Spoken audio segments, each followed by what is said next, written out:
All right, we're live. I sent the link to JT. I don't know if he was able to get in or not. Oh, come on. Man, something ain't clean in the milk here.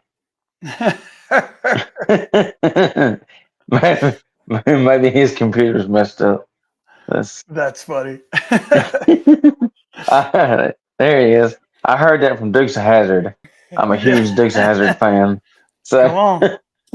How's it there going, he is. Jake? Hey, how are you? I'm good. Oh, JT is a man with a plan. We are here with the three wise men. yes. Um, did you get to check out the clip I shared today? Who, me? Yeah, it was one of you preaching, and you were talking about First Corinthians chapter 13, and No.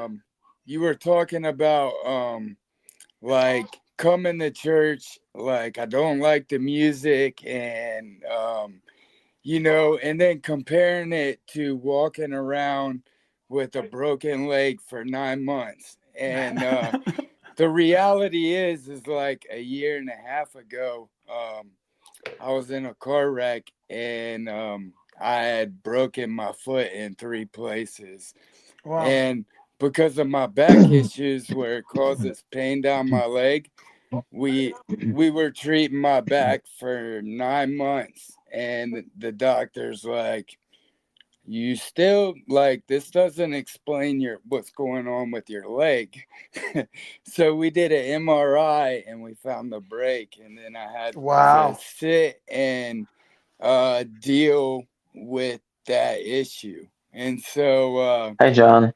that's this morning I was watching that sermon and going through First Corinthians chapter 13, because like I could I could totally relate because I had broken my foot. And also the story where it later on in the chapter it talks about childlike faith. Yeah. um and when I told you, like, you were kind of my introduction into like my quiet time with God, and I hadn't been reading my Bible, your answer was like, so what? Like, instead of like, you should be reading this, and it was like, you kind of got the picture that like I had to grow in my faith. And then Yeah. like you played this little light of mine was one of the songs you did at your worship set, and it was like it kind of just drove home that picture of like, Yeah. I had to grow in my faith. And so it was cool how you were talking about the five steps, the patience. Yeah. And I was reading through here, and uh it for the New King James version, it doesn't use patience, it uses those that suffer long. Yeah. And Long suffering. that's why we don't like to pray for it. Like, Absolutely not. That's why we don't like the word patience, because it doesn't have anything to do with waiting. It actually has Yep. to do with suffering well. yeah, And it's like, you go through the seasons, and like, yeah. God gives you a kind of the map of where you're going, but you don't always get to see uh or like, we use a GPS, and I live in the backwoods of West Virginia. So Come on.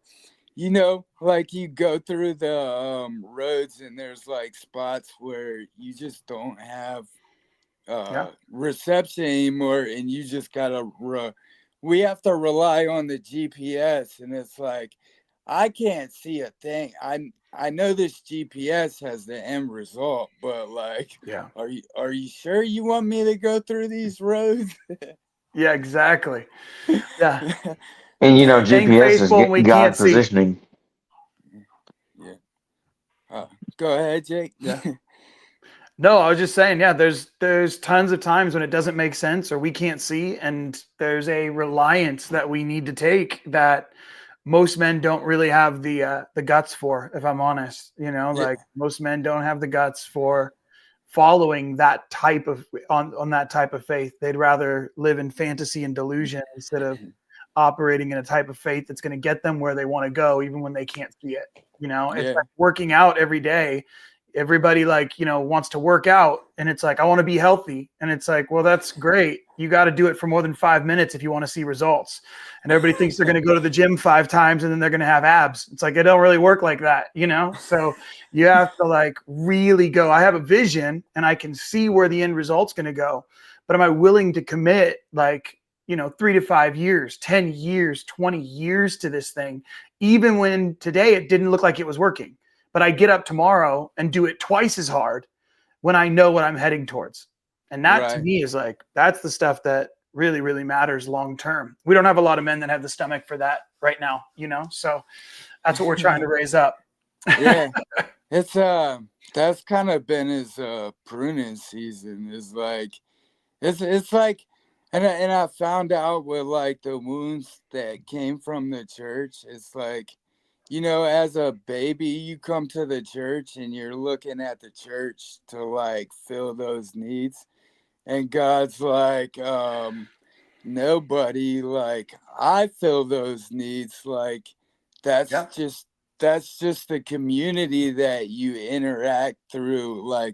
And it's like, once you get that, then it's like that freedom that you talk about. I call my pastor, and sometimes he doesn't appreciate the language I use, but it's like, dude, I'm coming from a world and I'm just not quite cleaned up where you want me. But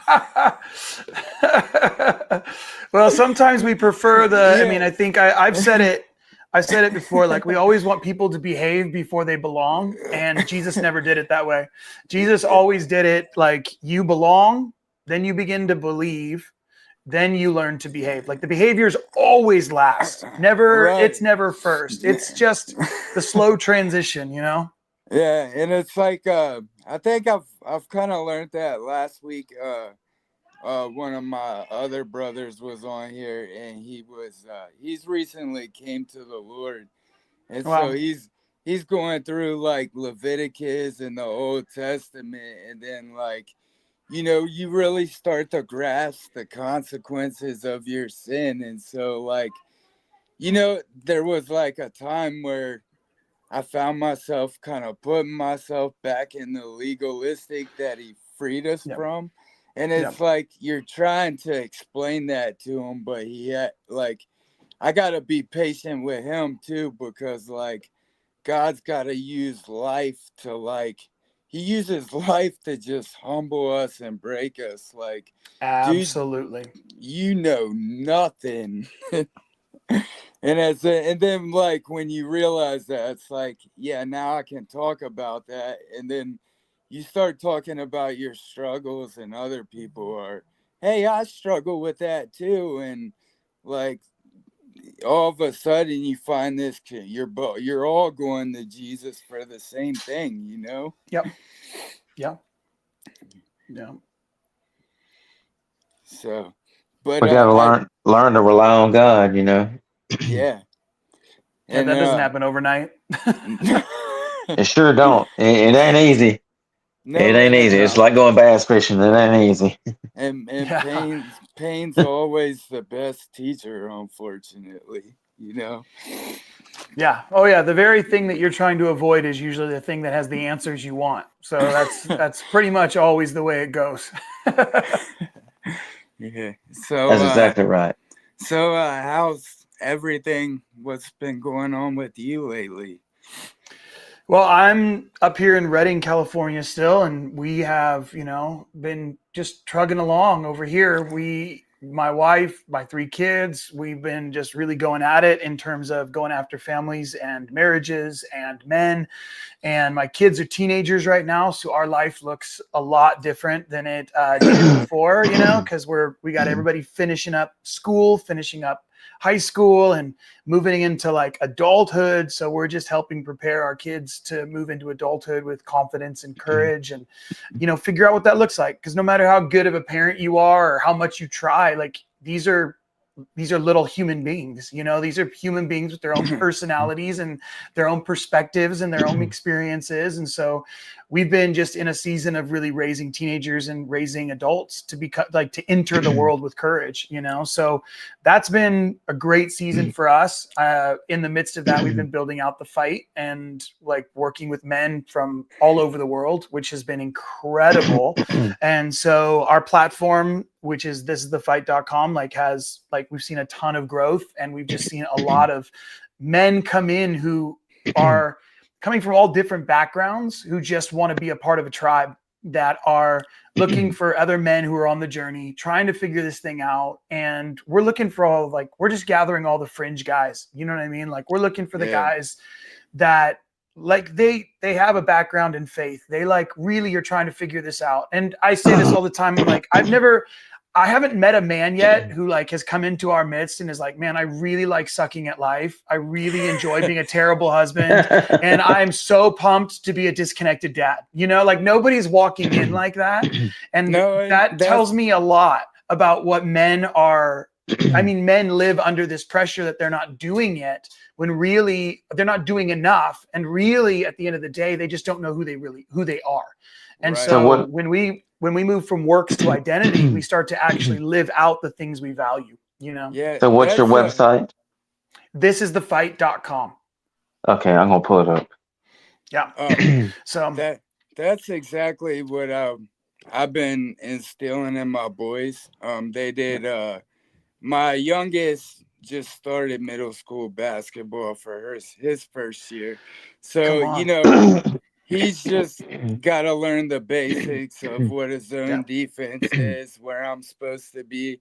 And then Joe, our oldest, he's in 8th grade.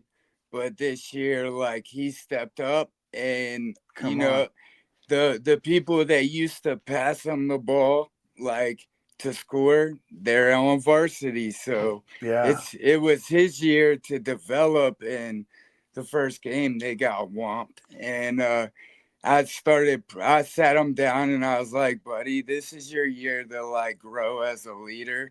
And we're like, before every game, we just started praying together. And I could see like, as he took the court, a peace came over him, and they just got better. And like, you know, for him, it was encouraging him to be a leader. For my youngest, it was just teaching him how to follow the leaders so he could learn. And it was, you know, I think that's kind of the beautiful thing. And now, my youngest was complaining to a friend about my parenting, and he said, you got to give your dad some grace, because unfortunately, like, parents, they only get one test at it. So you just that's real. And that's like, you know, that's real. Is like, we're figuring it out just as much as they are. And like, what works for one kid doesn't work for the other either. That's right. That's right. And I think it's huge to know that and recognize that, because every kid is different, and every kid has a very unique calling, a very specific way that they're supposed to engage with the world because of the way that they've been wired. And our job is simply to create containment and care for that. Like, our job is not even to, I feel like so often we're trying to change the course of a river, instead of just being like helping guide it and being able to be there for it and encourage it and witness it. A lot of it is like, I've met we could put it this way. I've met some really amazing parents, and I've met some really crappy parents. And it's amazing that really doesn't determine whether or not your kids turn out well. Right. Like, at the end of the day, like, you can try your hardest and a kid still wants to rebel. Well, okay. Like, my job is to be available. Like, that's what I love about the story of the prodigal son, right? Like, God in the story, it shouldn't be the story of the prodigal son. It should be called the story of a great dad, because that's actually the point of the story instead of the prodigal son. The prodigal son is not the point of the story. And so, but what I'm trying to make is that when you're talking about the father in that story, the father in that story doesn't chase down the son and tell him, hey, don't do that. Oh, don't go there. Oh, don't spend your money on that. Oh, don't do that. But that's like most of what we think parenting is. Oh, don't do that. Hey, go over here. It's better over on this side. Oh, it's better on this. It's better if you would do it this way. It's like there is nothing of that in the scriptures. What it is a father waiting on the porch who developed, this is what I tell men all the time, is like, if you develop a home that's full of grace and mercy and love, regardless how far your children run, they will always come home. I mean, you're talking about in the prodigal son story, the son said, I wish you were dead. Give me my inheritance. I wish you were dead. I hope you die. And then bounces. But he had experienced so much goodness and mercy and kindness and grace and love over the course of his life that even in his deepest rebellion, he knew he could go home. And the father didn't chase him down. He waited. So we have to, even in the midst of our kids' stories, like we can't give up on them in chapter 4 when there's 12 chapters in the book. Right. We have to be there for the whole thing.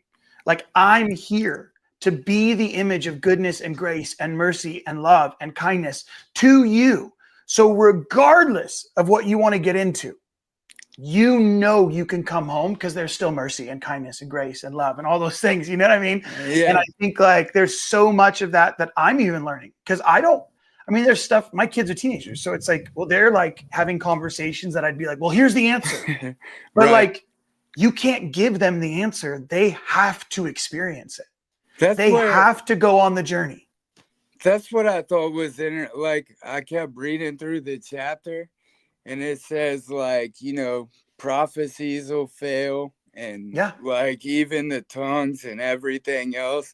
But the one thing that isn't gonna fail is love. It never fails. And it's like, that's and that was kind of the breaking point for even my wife had left me, and I had to love her from a point of like, God, it's in your hands, but I still have to. There's grace and mercy, and when you're ready to come home, it's here. And God had to get me to that point where even though she left and she had a right to leave, and because I wasn't stepping up as a man, but like when she came home, like stepping up and praying for her, and now and that's what led to this year being able to pray for my son when his team they needed a leader this year just because that's the hand of cards that you were dealt with. And I like that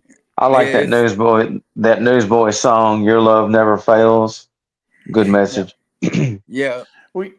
I mean, I think like so often we live in a culture though of victimhood, like everybody's a victim. My life is so hard. This happened, and the reality is you can either, now it doesn't mean you didn't go through hard things.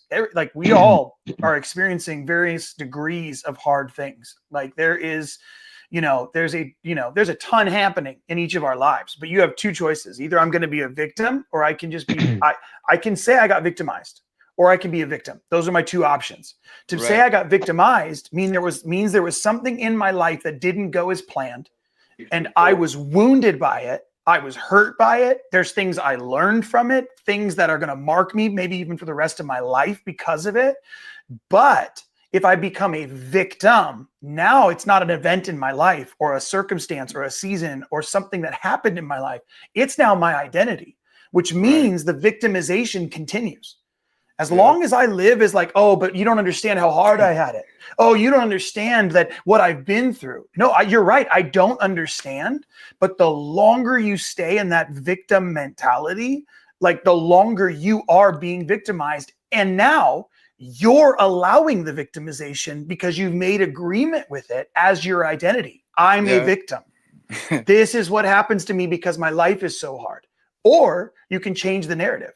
Right. You can change the story you're telling yourself. The story you're telling yourself is a lie. And when I when I expose that lie, I get the decision whether or not to live in truth. And some of us are like, well, no, I'm just going to pray more. Well, good for you. That's awesome. Pray more. And we should all pray more. But eventually you're going to have to do something. Right. Yep. If you're praying things that you won't become, if you're praying things that you refuse to be the answer to, then it's no longer prayer. It's just vending machine. That's all it was like, so I started a French bulldog business, and last year I lost puppies as part of it. But like, you know, they start to go downhill, and it's like, God, why are you allowing this to happen to me? There you go. And God, like, not again. Like, dude, I put faith in you, dude. I put money in the bucket, like you were supposed to bless me. And then, you know, but there's a point where you got to realize, and it's like I say it all the time, you don't control the outcome. And that's where, like, he's God and I'm not. And so, but this time around this year, we had to have an emergency C-section on Thanksgiving, and we still lost 3 pups. But like the prayer was like, I was watching Philip Anthony Mitchell, and he was like challenging, like, why are you still praying about baby Christian things, but you're expecting to grow? Like, your prayer should be like, God, help me to see what you're teaching me through this storm, so that the people around me can see you and what you're doing in my life, instead of, you know, God, why is this happening? Now it's like, God, because like when Peter went to walk on the water, like he told Peter, like, go to the boat and go across the water. So he told him, hey, go through the storm. Like, and that's where we forget, like, hey, you still got to go through the storm. Right. And I think the prayer that I always pray, that I tell people that I pray consistently, and I pray it over. My daughter has cerebral palsy, and so we're in this stuff, you know. And the prayer that I always pray is I pray the prayer of Shadrach, Meshach, and Abednego. Today, O King, the Lord will deliver us. Period. And we know most of us Christians just stay there. That's as far as we go. That's immature Christianity. Today, the Lord will deliver us. And we're like, today the Lord's going to heal. Today the Lord's going to bless. Today the Lord's going to give me the money. Today the Lord's going to get. But the more mature prayer is the continuation of what Shadrach, Meshach, and Abednego say, right? They're going to be thrown in the fire for standing when everybody else was supposed to bow before a false king, false god. They decide to stand. They're going to be thrown in the fiery furnace, and their prayer is, today, O King, today the Lord will deliver us. But even if he doesn't, let it be known today, O King, that we did not bow before you. Like, and it goes even further, because this is the first interesting part, which is, number one, we think that the faith part is the beginning. The Lord's going to deliver us. Right. The real faith part is, even if he doesn't, we will not bow before our circumstances. We won't bow before the circumstances, situations, and seasons we find ourselves in. I won't bow. And then here's the crazier part of that whole story is they pray this and they still have to get into the fire. Right. That's the insane part. We're like, Lord, you're going to deliver us. And we think that's faith. And then we think the faith is, but even if he doesn't, like, we won't bow before you. Look at my declaration. Look at how faithful I am. And then God's like, okay, now get in the fire. Yeah.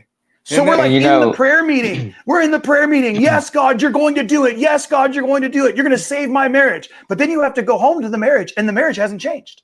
Nope. The kids haven't changed. The job hasn't changed. It hasn't changed. You have to get in the fire if you want to see the transformation. You can't just say, do it. So many times, and hey, Artie, how you doing, buddy?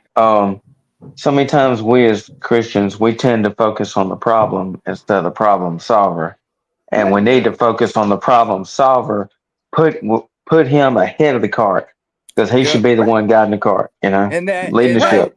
And that He's the was God of everything, not the God of results. That Yes. actually that's a huge deal. He is the God of redemption, not the God of results, in the sense that I'm not in this so that I get what I want out of it. I'm in this so that he gets glorified. I'm in this because I want to use the little bit I have to bring him glory. And that means if in this the image of Shadrach, Meshach, and Abednego, I'm going to stand up. Yep. Yes. Okay. Now I got to go to the fire. Okay. Well, the Lord's going to deliver me. But even if he doesn't, I'm not bowing. Great. Get in the fire. So there's a lot of steps for us to endure suffering, to choose pain, to choose the hard way, even when everybody else is bowing. Even We're for like us men, because it was like, I watched the Truth. He put out a live version of his song Ugly Love. And Ugly Love was wrote basically his wife had to fight through some unfaithfulness too. Yep. And she had to pray for him like a brother instead of and like, and despite his sinfulness. And like that was like,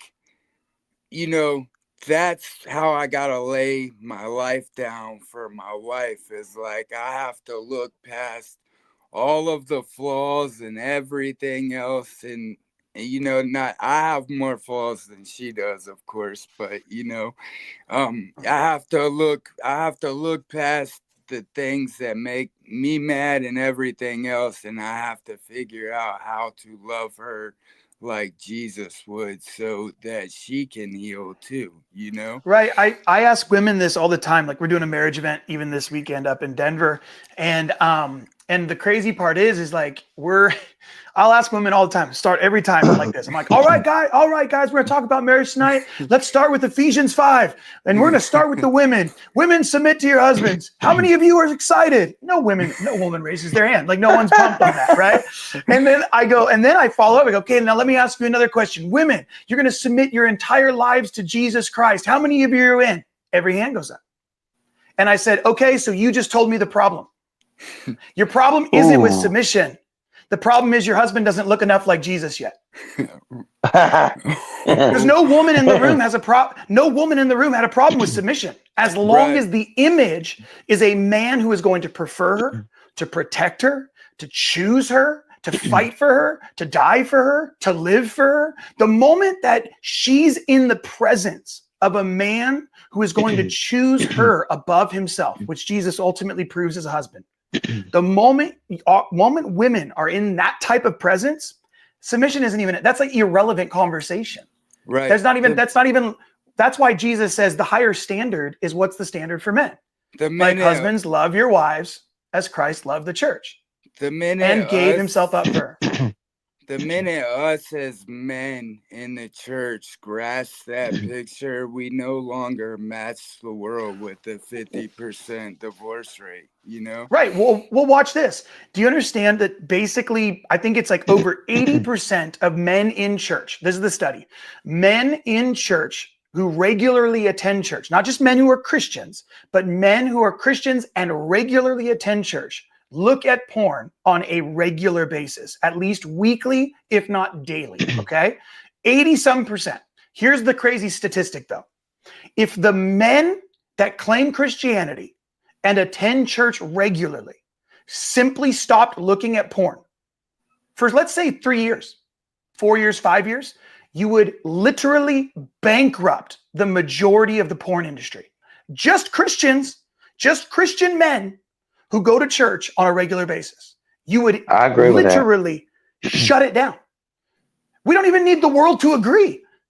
We don't need. Nope. In fact, I do. And the thing is, the same is true with abortion. I don't need abortion laws. Right. You know why? Because there's only 3 things I need. Don't have sex till you're married, stay married to one person, and teach your kids to do the same. Correct. You just ended abortion. You just ended AIDS. You just ended STDs. You just ended emptied every orphanage. All kids, there's no orphans because they're all they've all been adopted, or there are no unwanted kids being born out of wedlock. Do you understand the mentality of like, we have the answers. We just don't like the answers because they produce, in order to do them well, we have to suffer. We go back to what we originally said. If we do it, in order for this to work, I have to do the first thing in the list of 1 Corinthians 13. I have to suffer long. I have to suffer well, and I have to live in delayed gratification. The church doesn't need the world to agree with us. We don't need a Christian president, and we don't need Christian governors. We just need Christian men to actually be Christian men. That's it. End of story. We wouldn't need anything else. And yet, we need them to do what they're supposed to do. That's it. If men, just again, Christian men who go to church on a regular basis, that's it. If just those dudes lived in a way that long suffered and chose other people over themselves, let's even just take it off of like, you're like, listen, man, we're not even talking theology at this point, right? We're just talking basic morality. You know what I'm saying? We're talking basic morality and having integrity and character. It tags off we talked about the Good Samaritan last week, and he paid for 2 months worth of the dude's damages, and he said if he needs any more, I got him. And like the goods the picture of the hospital is supposed to be the church, and that's I would say it's supposed to be your home. Right.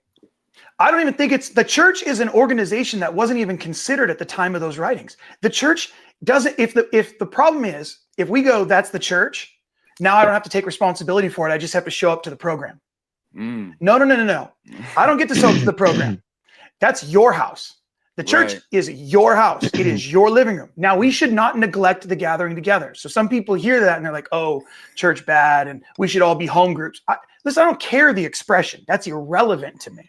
But what I care about is we can't put the weight any longer on an organization that we're supposed to be doing in our home. And I love this quote. So I did not come up with it, and I don't remember where I read it, but it says, do for one person what you wish you could do for all of them. Do for one person what you wish. You can't give money to everybody, but you can give it to the guy in front of you. You can't take in everyone, but you might be able to invite the guy in front of you to dinner. You can't take care of every kid on earth, but you might be able to take care of the neighborhood kid who doesn't have a dad, and you have some space at your table. Like, these are things, do for one what you say you wish you could do for everyone. It's not true if you won't even do it for one. If you're not willing to do it for one person, there's no way. That's like the guy who says, if I had $1 million, I'd give more. BS. You would not. I absolutely know you wouldn't. Because if you're not doing it when you have $10, you definitely won't do it when you have $10 million. It's why God bless the widow that was just given a penny, because it was all she had when she didn't have it to give, Yep. That's right. And that's exactly right. And that's sometimes like, around Christmas time, me and my family, we would rather look for families to give than to put stuff under the tree, just because we're so blessed. I don't need it, and it's more important that people know that they're loved. Right. Show the love of Jesus. Well, it's just, and it's got to be, it has to take on a practical, personal manifestation. If it remains in this ethereal, like, brother, I'll pray for you. Like, this is what, and I'm like, dude, I love that. We should pray for people. It says that we should do that. Lay hands on one another. I agree with all of that. But the hard part is we'll lay hands on strangers that we've never met, and we won't actually do the practical stuff with the people who are around us who are going to see us every day. It's like, it is like, well, I say it all the time, as I say, like, I know plenty of men who would fly 3,000 miles around the world to preach to strangers, but don't know how to minister, to walk 30 feet across their living room to minister to their own family. So which is more holy? Well, that's like, so this is just an example. I told this to JT a few weeks ago. This has been several years ago. My church used to be big into doing missions in Guatemala, and they would fly there.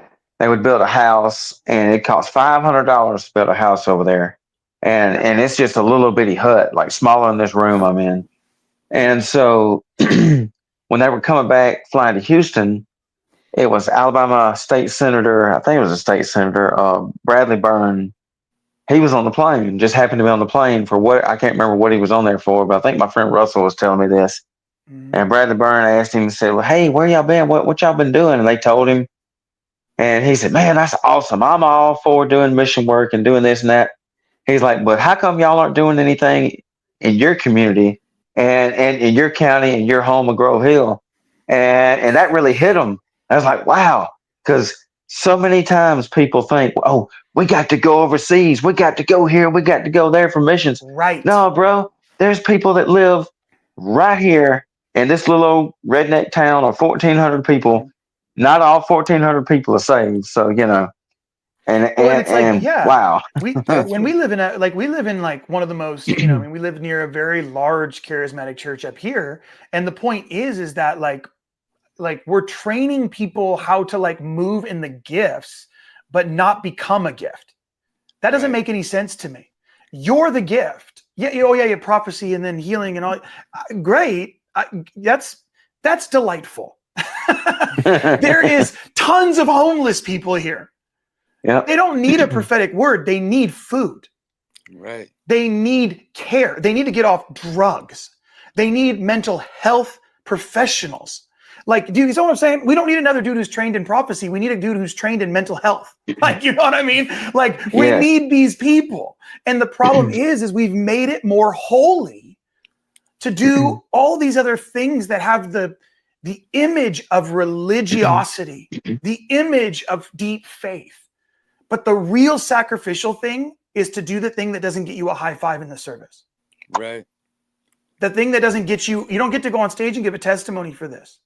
Like, you just get to grind it out. That's where God, he took me out of like the big area that I was in, and now I'm in a small town where like you pass your neighbor and you just wave at them. You know everyone by name. You go into the gas station, and so I worked in this community every day for 2 years, and then a house came for sale, and it had everything my family needed, and it was there. And so now like I go into the gas station, and there's a guy there. His name's Chris, and he walks like 4 miles to the gas station, and occasionally when it's cold, he just asks for a ride, and dude, hop in, I'll give you a ride. I don't care. But it's like this week I was in the gas station and I passed him, and I had my cane because I was struggling to walk. And he took the time to ask me about my cane when I asked him how he was doing. And it was like, it was the first time we had like real, like authentic interaction. And I get in the car with my wife, and I was like, you don't know how big of a spiritual high five that was. Like, you know, that's awesome. But it's like, that's cool. We got these, I ordered these little Jesuses, and my daughter was sick. And so she went to my appointment, and she gave it to what the cashier we had turned it down, but the one behind it did. But Zoe was so focused on giving away this little Jesus, she forgot to ring up her bag of chips. So we go back through the line of the lady that took the little Jesus, and I said she was so excited to give you her little Jesus, she forgot to ring up her chips. And the lady was like, I just really needed that to get through my day, and thank you. And I was like, wow, like, that's awesome. It's just this little toy, but like it was just encouragement to say, hey, you're loved, you know? Right. Because you never know what somebody's going through. So that one little little bitty Jesus. That one little thing Right. made her entire life. You And know. on Yeah. top of it, it came to her from like a child who's in the third grade. So like it That's right. was childlike faith at that. Even more So special. yeah. That's Just awesome. yeah. So it was and even cooler, like when I first got them, my youngest daughter, she's put them in all of her Valentines and stuff like that. But one of her friends at school had given her one back. So it was like Oh wow. she's even got friends that care enough to share. Like, you know. That's awesome. Yeah, That's cool. yeah, so just little things that God's been teaching me. God, I love it. I love it. That's awesome. Yeah, so Kids are awesome. Yeah. Well, it's just the practical little things, you know. It doesn't this we've created a whole system that needs extravagance to be sustained, and it just doesn't have to be extravagant. It just no. has to be kind. It just Yep. really like love is patient, love is kind. Because So there's so like many like times, that. And God's kindness leads to repentance. Like it's all in the steps, you know? you know, That's it. like you said, people don't need flashy. People don't need. They just need to know that somebody's there. They just need to know that somebody cares or listens. You know, Yep. be Jesus for them. You know. And Yeah, that's there's a whole thing like I would tell men all the time because so many men say nothing because they're afraid they're going to say the wrong thing. And the point is like it doesn't really matter what you say. People just really want a witness. Like we do, like we host these weekends that we do, and we're the next one is up in it's up in Alaska in May, and like we're doing like and we're taking guys out to the woods and the whole deal, you know, and one of the things that we talk about because we do like deep story work, so we talk a lot about just like what's happening in our lives. We try to make sure that it's really safe for men to be able to share, and a lot of times men it's kind of uncomfortable because they don't know what to say. But the truth is the man who just shared it doesn't really need you to say anything. He just needs a witness, and like he just needs someone like even the way that your daughter interacts, it's like there's this ability to be able to go, hey, like I just want to say I see you. I see right. you. I'm paying attention. That's literally all that to me is what makes the incarnation of Christ so beautiful.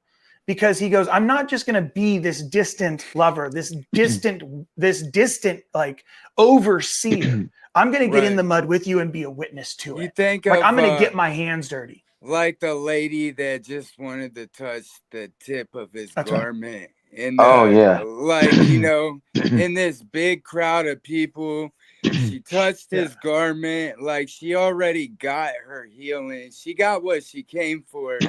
And he still stopped So to turn around and say, I notice you, you Yeah. know? I so see you. have y'all ever seen the Chosen? Yeah, I've seen parts of it. Yeah, I love the Chosen. I'm on season 4, and yeah. there's a scene on there, and I don't remember what part of the Bible it is, but there's a scene on there where it shows Jonathan Rhys is who plays Jesus on there, and there's a scene where this guy goes up to he's looking for Jesus, and he's frantically going everywhere, and he sees Judas, and he's knocking on the door. He says, "Hey, aren't you the disciple that's with Jesus of Nazareth?" No, no, no, no, no, no. And he's trying not to draw attention to Jesus. And Judas just keeps trying to turn the guy away. He's like, I know you are.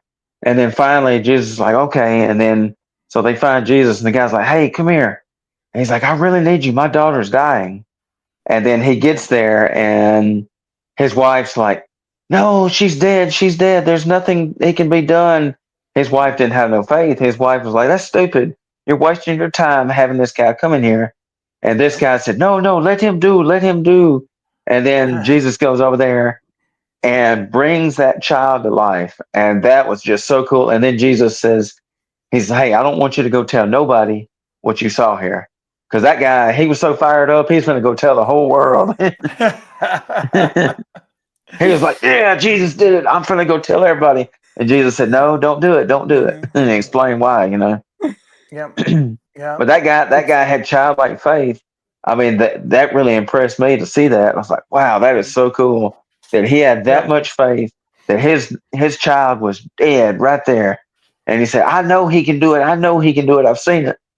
I think Whoa. he even kicked out all the unbelievers out of the room too, if Yes. I remember Yep. correctly. Yep. It was Yep. like some because it showed like what not what was that it was one of the preachers of the times, whatever they call them, one of the ones who was The doubting. Pharisees. Yeah, Pharisee. It was one of the Pharisees who was like, "I don't believe this Jesus. I don't believe in this Jesus." And they went in there and they seen it happen, and he kicks them out. It's like, wow, and they still didn't believe. Yeah. Well, that's that. Yeah. That's one of the main reasons, is because if you don't want to believe, you're not going to believe. Miracles aren't going to change somebody's mind. Like, they just don't. Like it. In fact, that what the 10 lepers get healed and one comes back. So it's like I at the end of the mean, day, like I've watched plenty of people who get healed and they're still dicks. You know what I mean? So Yeah, like it's yes. at the end of the day, it's like they get a miracle and then they complain the next week. So or it's not Stupid people. I was Yep. in Teen Challenge and we had marriage restoration there, and that was one thing that I really remembered in the program at 18 is you'd see like 30-year-old dudes who's like, I mean, God would Yeah. just repair their marriage, and then they go home, and 4 months later they're back Blow the whole under a thing up. bridge, right? Yeah. And then That's right. Because miracles don't give you identity. right, Ultimately, they're just miracles. Signs and wonders are just to point to something. They're signs that make you wonder. They're not the point. And it's so Romans 12:3. It's where yeah. we don't think of ourselves of anything better than what we are. God brings it all to us, and that's the main thing. And once you grab that, like, it takes away all the pressure and everything else, because it's all Him. It's just Christ in you, the hope of glory. And at the end of the day, like, you can be a part of really cool stuff. I've been a part of really cool stuff, and I've watched really great people do really awful things. And at the end of the day, that's all irrelevant. Right, All the stuff is all the platforms and the signs and the things and the promotions and all. It's just irrelevant. Like, it doesn't really matter. Like, in the sense, I always quote, like, Proverbs 27. It says, "A crucible for silver, a furnace for gold, but a man's heart is tested by his praise," which means that when God lifts up a person, it's not his approval, it's his test. It's a purification test when a man gets lifted up. So all these famous Christians, which there is no such thing. There is no such thing as celebrity Christianity. It's the dumbest thing I've ever heard. It's like there's nothing that's supposed to be like that. Like, we are, in some degree, like, to live in obscurity. And when large crowds gather, it doesn't mean we shove them away. It means we disappear. We don't tell the crowds to go away. We go right, away, because that's not what we're living for. And the point is that there's this thought process in us that, oh, he must be blessing us because I've got stuff now, and I've got the position, and I've got the thing, and I did the stuff. And it's like, dude, like, at the end of the day, you are responsible for your character and integrity. Like, that is what you're responsible for. It's like, that's why Romans, you're right on it. Like, in Romans 5, like right before Romans 5, it's like, and he's this and this, that, and this, and all the things, and God, all this, right at the beginning of Romans 5, it's just, and he is the grace and the glory of God and Jesus Christ. And then it's like, and more than that, Paul's like, and more than that, we rejoice in our sufferings. Basically, he hits every high theological point and then goes, more than that, better than that, we rejoice in our sufferings. Why? Because suffering produces perseverance. Great. Perseverance produces character. Okay. And character produces hope. And hope does not disappoint. Like that, Christ in you, the hope of glory, is the story. That is how we do this. We don't do it through great feats of faith. We don't do it through good theology. We don't get it through moral superiority. We get it by humbling ourselves before God, embracing and accepting the life and the position that we have been given. And then through the trials and the tests of that, we end up becoming the very message we hoped to convey. We are the message he's trying to write. We are the message he's trying to preach. We are the story he's trying to tell. But we don't see any of that because we just want it fixed. We want it figured out. We want to be better. We want things to change. And the thing that needs to change is me, not my situation. Right. I have to change. Yep. I'm the thing that needs to change, not my circumstance and my situations. Me. I have to change because I'm not responsible for all this. I'm not promised tomorrow. You know what I mean? That's what he says. He says, look at all this stuff. Like, look at the list. Do any of them go without? No, more so you won't go without. But all of that is just irrelevant to the fact that I'm with you. Like, this is what really matters. And we don't want, the truth is that's just not good enough for most of us. We don't want that. We want something else. We wish we had somebody else's life. Right. And the more we live in that place, the more that we're just multiplying suffering upon suffering, because at the end of the day, like, I'm not satisfied. Like, when I would take it one more point is that like at the end of the day, there's the passage where it says, we enter his courts with praise, right? Right. And we all like, we enter his courts with praise. And we all love that verse and everybody says that verse. But the thing the thing that's right before that, the verse before that says, we come through the gates with thanks. And that's the key. So we're like, if you come into the courts of praise without going through the gates of thanksgiving, now you're just trespassing. No wonder you're not getting breakthrough in your worship. No wonder the worship isn't transforming you. No wonder that you're entering into these places of high praise and there's no breakthrough for you because you're trespassing because you're not really even grateful for what you have. Right. So you're only praying and praising God, hoping that if I praise him enough, he'll change the things I'm not thankful for. And that's not the way this works. Nope. Like, when Jesus feeds the 5,000, does he go, God, multiply my bread? No, but that's what we're being taught to pray. Multiply it, God. Multiply it, Lord.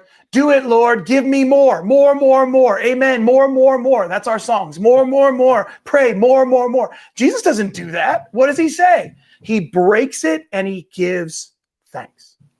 And then he just starts giving it away. Instead of being disappointed with what you have and frustrated with what you have, and then just trying to thank God, or then trying to like sing a good praise song, hoping that he'll change it. Maybe we break what we have, give it away in gratefulness, and then watch multiplication come down the road in like 10 years. It's like the rich young ruler. You know, you can't just check the box. Like he wants it all, you know, and anything that you put in front of him, it's not good enough, unfortunately. And it's like, you got to go back to the drawing board and keep checking you. Well, that's it. Like, this is all supposed to be transforming me into his image, into his likeness. That is ultimately the goal of this entire journey, that I would look more like him at the end than when I began.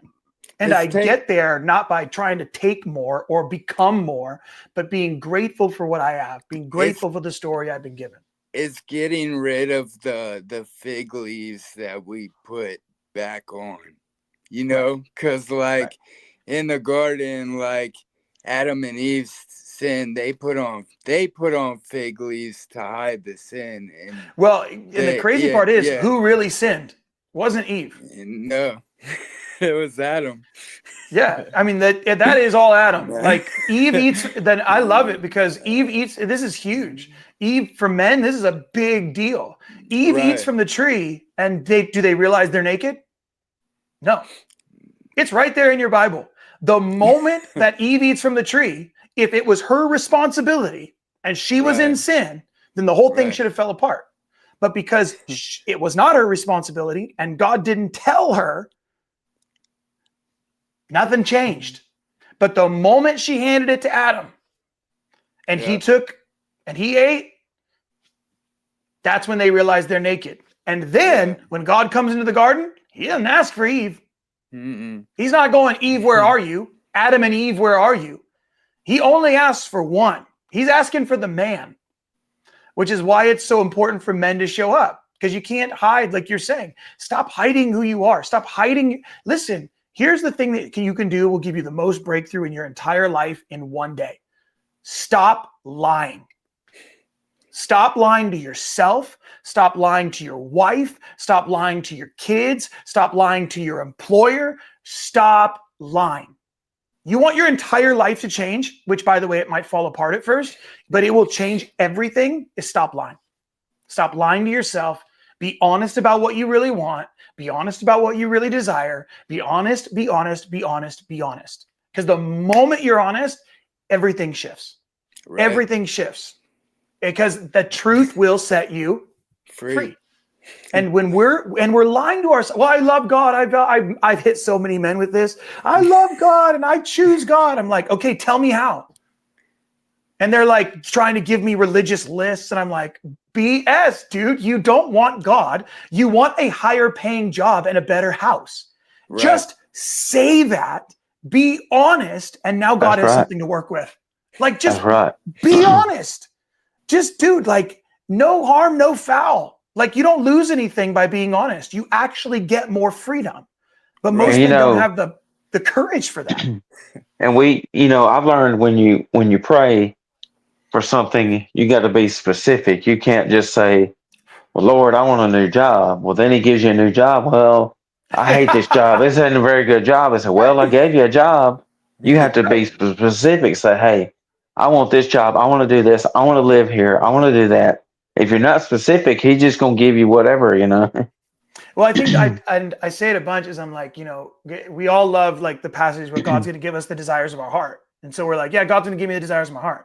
That's one verse in the entire Bible where the entire Bible is about God becoming the desire of your heart.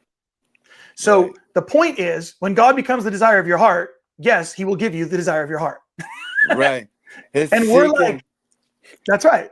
His seeking his face first. And not his hand, Yeah. Seek first the kingdom and all these things will be added. You just seek him first. Just put the first thing in the first place. Stop lying. Be grateful. Seek God. Just seek him. For what purpose? So I can get something? No, just try. The whole point of life is the knowledge of God. And I tell people this all the time is I'm like, you can pursue the knowledge of self and the knowledge of God. Either one. Either road is eventually going to lead to the other. You can't get to know yourself so much that you don't eventually run into God. Because at some point you have to run into who created you. Right. And eventually, if you seek the knowledge of God, you're going to run into you. Because you can't go so deep into the knowledge of God that you don't find him in the midst of how he wired you. You don't find the truest form of who you were meant to be.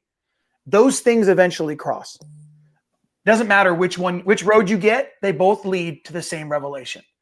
And I just tell people, the only reason you're like, well, no, that doesn't work. It's like, well, no, like you just stopped too soon. Right. Well, I got the thing I wanted from God. Well, that's right. You didn't find the fullness of what you were created for yet. You just got the thing you wanted. Great. That's why you're an egomaniac. That's fine. It's okay. But you didn't find the fullness. Same thing with every other religion on planet Earth, right? They just stopped too soon. Give me a religion that is so far off that there isn't God in the midst of it. They just stopped too soon. So like, I'll just take any new age and be like, the trees are God. And I'm like, well, that's a partial truth. Let's keep following it. Let's follow the tree to its inception. Let's follow the tree to the fullest of what it is. Because I know in the midst of that, you're going to find God. Right. Because they do display his glory. The very creation itself displays his glory. Let's go to Buddhists. They're looking for nirvana. They ultimately want total inner peace. That's awesome. I know the prince of that peace. Just keep going. You know what I mean? Like all of these things. In fact, I was in Varanasi, like we were in leading worship in the middle of Varanasi, right? We're like, in the craziest place. I should be killed for doing this. And instead we get invited into a temple of the high priest. Do you know what's in the center of that temple? In the center of the temple is this bowl where they bring water from the Ganges, pour it in, and a little hole in the middle comes down, and it's a ball that the water falls on and then spreads on the ground, and they throw flowers on it and all these things. And I'm in this space, okay? And I should have felt totally demonic. Everybody's like, don't you feel like it was super demonic? I'm like, no. Like, that's just, why would I look for that stuff? That just seems ridiculous. No. And I go, what are they praying? What is this? And he goes, he says, we're praying for heaven to come to earth. Wow. That's literally what this is the high priest of the Hindu temple of Shiva on the Ganges River. This is the holiest of holy places. And they're praying the same prayer you and I are praying.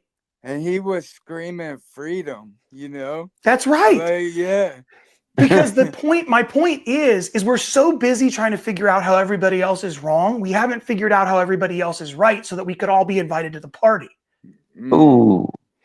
Like, I'm not interested in the dude who doesn't like me, except for the fact that I'm like, hey, dude, we're going to the same place.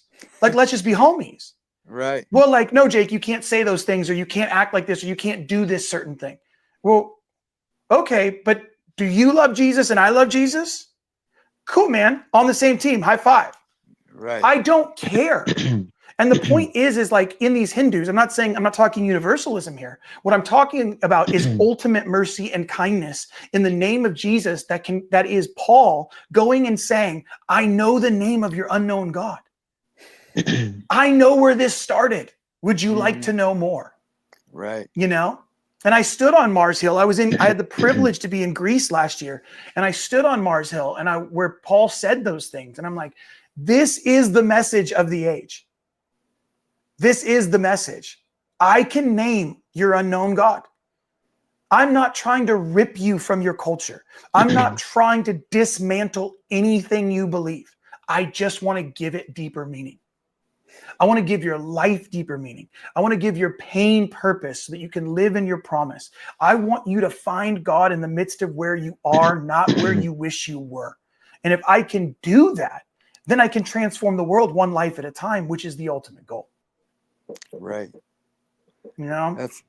That's awesome. That was it's been really good stuff, man. Thanks. Thank you guys for having me on. Seriously, I appreciate it. Hey, so here's a question, and JT's probably heard this, but what do you call Jesus working out? What? Jehovah Fitness.